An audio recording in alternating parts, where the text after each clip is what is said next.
voz.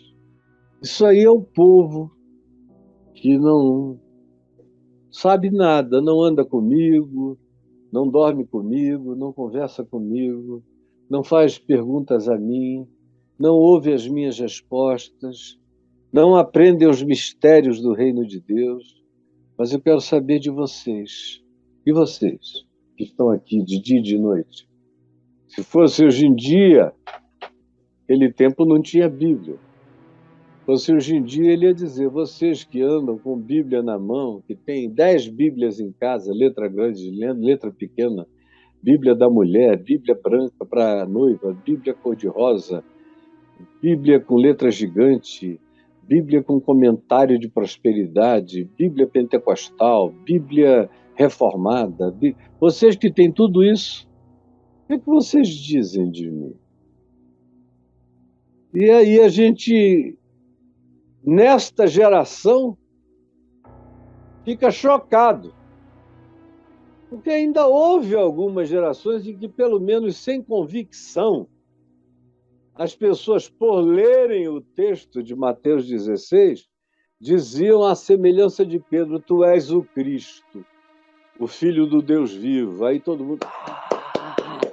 Mas eles diziam sem saber nem o que era isso, sem saber nem que para chegar mesmo à raiz humanamente possível e mesmo impossível dessa compreensão, só por revelação do Espírito de Deus.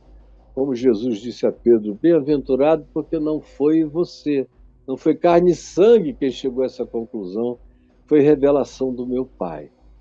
Então, você é um bem-aventurado, e todos quantos veem assim e compreendem assim e entendem quem eu sou, minha identidade. E a minha identidade define o meu caráter. O meu caráter define as minhas atitudes e os meus ensinos. E os meus ensinos são pré-definidos pelas minhas práticas, pelo que eu mostro, pelo que eu exemplifico. Eu só falo o que eu vivo. E tudo que eu vivo, eu ensino as pessoas a viverem. E vocês são testemunhas privilegiadas como ninguém. Jesus chegou a dizer: muitos reis e sábios da terra gostariam de ver o que vocês estão vendo, mas não lhes foi dado conhecer. E vocês estão aqui com todo acesso. É Novo Testamento na mão, é tudo na mão, para saberem, com testemunho dos apóstolos que me conheceram. Mas vocês decidiram não me saber por mim mesmo. Vocês decidiram não me conhecer pela minha encarnação, pela minha vida, pelo meu exemplo, pela minha atitude, pelo meu comportamento, pelas minhas escolhas, pelos meus valores, por aqueles a quem eu privilegiei, que eram pobres, necessitados, carentes, doentes. Minhas pautas ficaram claras. Eu sou da saúde, eu curo. Eu sou do esclarecimento, eu abro os olhos aos cegos. Eu sou da morte, do preconceito que mata. Eu curo leprosos, desprezíveis. Eu sou antivida. Eu ressuscito mortos. Eu sou assim. Eu não ando com espada. Eu não vim tomar nada à força. Não esperem isso de mim. Nesse mesmo dia que Pedro disse isso, ele falou: então, olha, fiquem sabendo de mais uma coisa, a gente vai para Jerusalém e eu vou ser maltratado, cuspido, chicoteado, lacerado, rasgado, ferido, crucificado e morto. Porém, eu ressuscitarei no último dia. Mas você vejam como é a natureza humana. Pedro ficou só com a parte de eu serei mutilado, rasgado, ferido, pregado e morto. Ele nem ouviu, ele bloqueou a cabeça para ressuscitarei, porém, no terceiro dia. Isso ele apagou da mente. Ele ficou só com a tragédia e disse: isso não te acontecerá porque Pedrão das Candangas está aqui e eu vou partir para as cabeças, não vou deixar. Não vou. Eu não tenho ainda o teu espírito, não cheguei nessa evolução, eu não vou deixar, não. Jesus disse: arreda, Satanás. Você vai o quê? Puxar da espada para brigar por mim? O que Jesus disse foi: sai dele, Satanás. Para o Pedro, que disse: se for preciso, eu uso de violência para defender o evangelho ou o que tu pregas. E qual foi a resposta de Jesus? Ainda bem, tomara houvessem milhões de milhões como você, Pedro, mas graças a Deus, mais uma vez, por essa revelação da espada. Você já sabe que eu sou o Cristo, agora você sabe que Deus ungiu a sua espada, e de todos quantos queiram militar por mim, fazendo as arminhas contra os inimigos. Bem-aventurado tu és. Mas o que foi que Jesus disse para ele? E disse para todos quantos repetiram o mesmo espírito, de quererem defender o evangelho na marra, na força, no sangue, no ódio contra ódio, no fogo contra fogo, nos exércitos contra exércitos, nas revoluções pró-Jesus contra as revoluções anti-Jesus ou humanistas. Tudo isso que a gente viu acontecer e eu acompanhei nos detalhes, na história, vendo a repetição dessa subversão total do evangelho que foi o cristianismo. O meu amigo Jacques Ellul tem um livro importantíssimo e que mostra todos os sincretismos que o cristianismo fez do quarto século para cá. Ele chama o livro de A Subversão do Cristianismo. Eu nunca concordei com ele nisso. Porque o cristianismo não foi subvertido. O cristianismo já era subversão. Já era.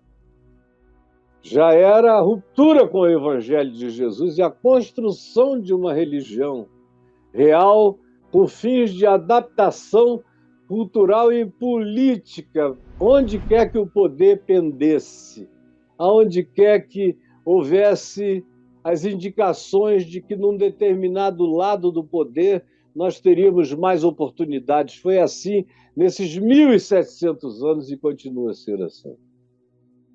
Agora, o problema é que tem um pessoal que não ouve a voz de Jesus falando a Pedro, quando disse: eu vou puxar da espada, eu vou te defender, eu vou reunir um grupo, eu vou encarar. E foi o que ele tentou fazer, mas não tinha ninguém com ele, só tinha uma outra espada lá. Mas ele puxou uma adagazinha que ele tinha, que levava no caminho para cortar madeira, fazer fogueira, limpar um animal, um peixe, ou um animal para comer assado no fogo, como eles comiam acampados a maior parte das vezes. Estava lá para funções práticas, mas ele usou para cortar a orelha do sumo sacerdote no dia que Jesus foi preso. Qual foi a atitude de Jesus? Ele não disse: bem-aventurado tu és, Simão, o teu zelo, o zelo do Senhor que te consome, internece o meu coração, Pedro. Ao contrário, Jesus disse: não faz isso não, Pedro. Aquele que com a espada fere, pela espada será ferido. Você escolhe as armas e as armas te escolhem. E foi e curou a orelha cortada do servo, daquele que haveria de decidir a morte dele, o sumo sacerdote Caifás. Mas tudo isso é bobagem que a gente esquece, porque tem outros evangelhos sendo escritos todo dia. E o evangelho que está sendo escrito nessa geração é de um Jesus horroroso, perverso. Não é o Cristo de Deus. Parece que é o Cristo do inferno. É ungido por Satanás. É ungido por ambição de poder. Caiu na tentação do diabo. Tudo isso eu te darei se prostrado me adorares. E Jesus está adorando os poderes deste mundo para que os cristãos tenham vantagens. É um Jesus que transforma a pedra em pães, que faz qualquer negócio, que os fins justificam os meios, que faz marketing suicida, louco, pula do pináculo do templo, só para fazer uma fake news e encurtar um caminho, chegar onde queria.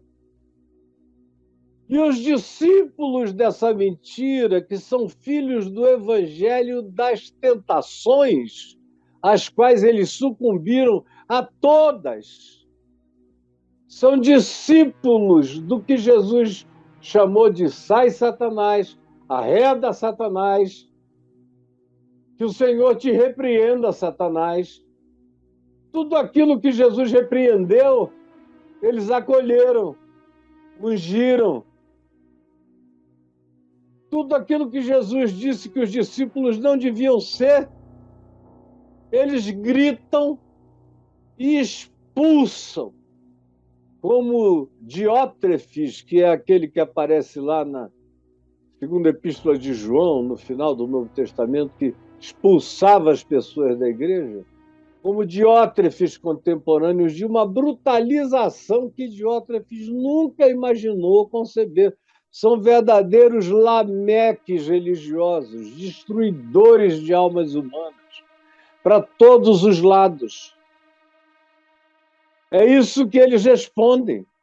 Não tem essa pureza aqui de João Batista, Elias, Jeremias, um revolucionário para trazer a experiência de Deus nova. Não. É um Jesus Rambo. É um Jesus que metralha, que arrebenta, que não quer saber, que não poupa, não.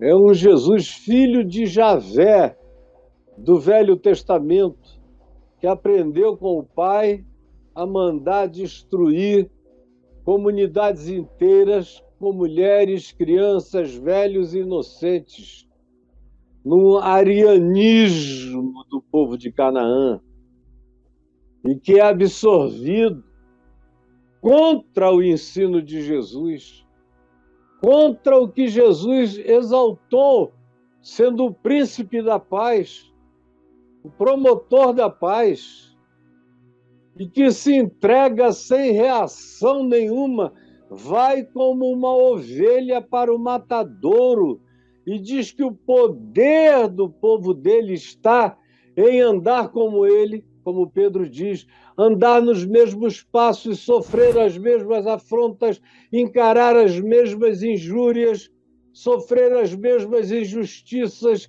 e permanecer no mesmo amor, na mesma verdade, na mesma perseverança. É o que Pedro diz na sua primeira epístola. Paulo repete, João diz, olha, se não tiver amor, não nasceu de Deus, não é de Deus. Se viver dizendo que quer matar os outros, expulsar os outros, é do diabo, é das trevas. Mas eles não leem João. João faz mal, Paulo faz mal, Pedro faz mal, os evangelhos fazem mal. Eles só ouvem o que os pastores pagos, comprados, perversos, que nunca se converteram, sempre foram pessoas do ódio, da raiva, da inimizade, da competição, da disputa por quem tem mais gente, quem reúne mais dinheiro, quem apresenta resultados quantificáveis maior para trocar por voto, para trocar por benesses. E em nome desses privilégios que eles não querem que pare, que eles querem que continue, é que eles estão crucificando a Jesus a segunda vez, a terceira vez. Milhares de vezes Jesus está sendo crucificado das igrejas evangélicas todos os domingos, pela maior parte dos pastores que vocês chamam de líderes cristãos. Só que chega uma hora que a gente tem que decidir. A gente tem que decidir quem a gente é.